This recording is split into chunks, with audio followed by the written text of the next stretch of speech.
สวัสดีข้าคือน้ำปลาแท้ตราทิพรสเฮ้วันเนี้ยข้ามีปู่มาด้วยนะนั่นไงน้ำปลาชวนชมน้ำปลาชวนชมวันเนี้ยข้าก็อยู่ในครัวนะพวกข้าเนี่ยเป็นเครื่องปรุงทั้งนั้นเลยอ่ะแล้วเหนื่อยเหมือนกันนะเนี่ยสวัสดีค่ะฉันเป็นคนย่าเชื่อว่าเป็นน้ำมันพืชตรามรกตนั่นเองข้าละแก่แล้วนะเนาะหลานชายข้าก็ตายไปแล้วก็ไม่มีใครอยู่ด้วยหรอกลูกชายก็หายสาบสูญไปไหนก็ไม่รู้ไม่เป็นไรค่ะคุณย่าอยู่กับพวกเราก็ได้อยากขอบคุณมากนะหลานเอ่ยค่ะคุณย่าสวัสดีเราเป็นน้ำส้มสายชูชื่อน้ำส้มสายชูกลั้นอสรน่ะแต่องค์การผลิตอาหารสำเร็จรูปนะจ้าโอ๊ยตายค่ายล้มแล้วเนี่ยวันนี้พวกเราจะมาทำอะไรดีล่ะไม่รู้สิยายแก่แล้วยายคิดอะไรไม่ออกหรอกเดี๋ยวปู่ช่วยก็ได้นะหลานเอ่ยแล้วคะคุณปู่คุณยายคะช่วยไถไปหน่อยได้ไหมคะได้สิโอ้ยเดี๋ยวยายถอยไปนะแป๊บหนึ่งโอ้ยปูไป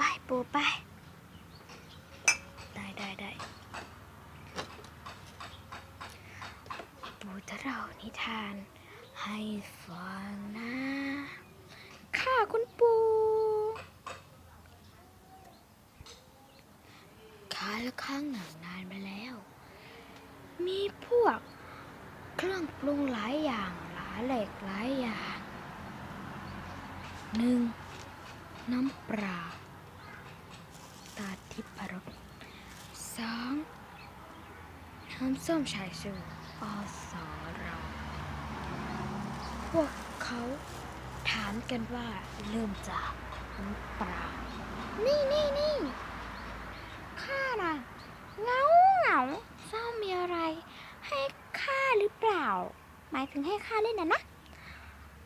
ไม่หรอกข้าไม่มีอะไรให้เจ้าเล่นหรอกนะเหรอคุณแล้วเขาก็เลยเรียกคุณปู่น้ำปลามาคุณปู่คะคุณปู่มาช่วยเราคิดหน่อยดิมีอะไรเล่นหลานเอ่ยก็ไม่มีอะไรเล่นเลยอะค่ะคุณปู่ก็ไปเล่นกอขอคองอเลยล่ะลูกเอ้ยอะกอขอคองอ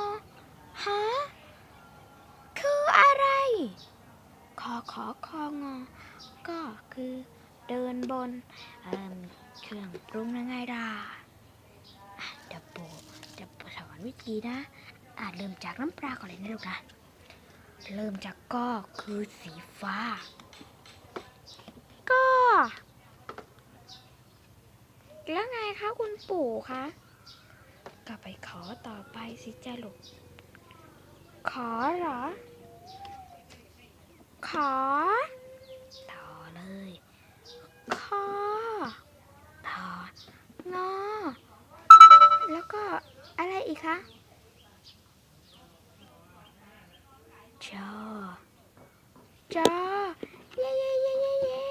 ชนะแล้วล่ะค่ะคุณปู่แล้วก็เดินกลับไปโดยไม่ให้เหยียบข้างหน้าอย่างนี้เหรอคะคุณปู่ใช่ทำไหมจ๊ะโอ้